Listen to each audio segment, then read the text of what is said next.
بسم الله الرحمن الرحيم. اللهم صل على النبي. النهارده احنا هنطبخ ارانب وهناخد من الشوربه بتاعتها نعمل ملوخيه.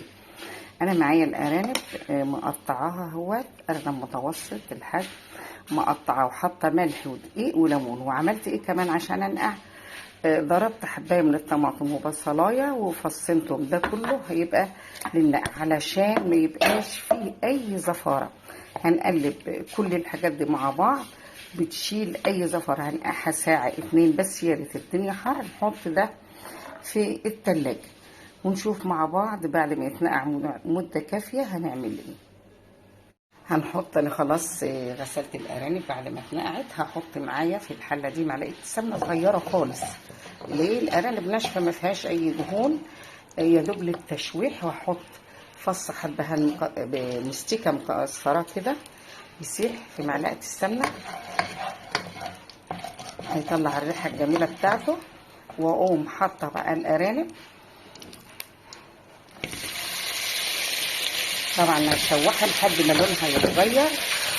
وهحط معاها البهارات اللي انا هوريها لكم دي.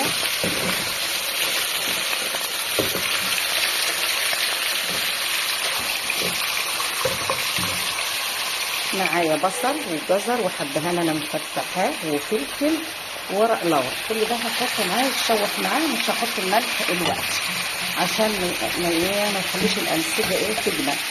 هقلبه كويس قوي وهشوحه كويس قوي ونشوف مع بعض هنعمل ايه بعد ما يتشوح كويس. خلاص الارانب اتشوحت تشويحه جميله. الله على الريحه اللي طالعه جميله جدا. شايفين الريحه طالعه جميله قوي. هحط بقى ايه؟ طماطميه مبشوره، عود بقدونس كده، وقرن فلفل متقطع كده. وهحط ميه سخنه لحد ما تغلي على نار عاليه، وبعدين اهدي عليها، اغطي عليها بقى وههدي عليها النار كده. غطيتها اهيت.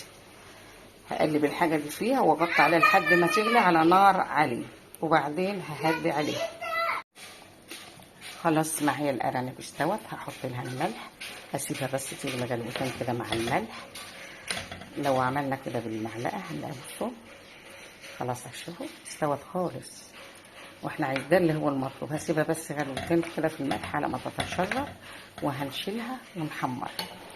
طبعا الشوربه دي واحنا بنغرفها بنصفيها، سواء هنشربها كده او هنعمل بها ملوخيه بنصفيها، لان هي يعني كل الطعوم بتاعت الحاجات اللي انا حطاها نزلت فيها، وده اللي يهمني الطعم، سواء اشربها كده او ملوخيه.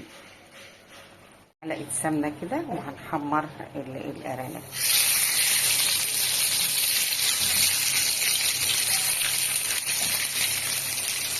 ونشوف مع بعض لما نخلص الكميه بتاعتها.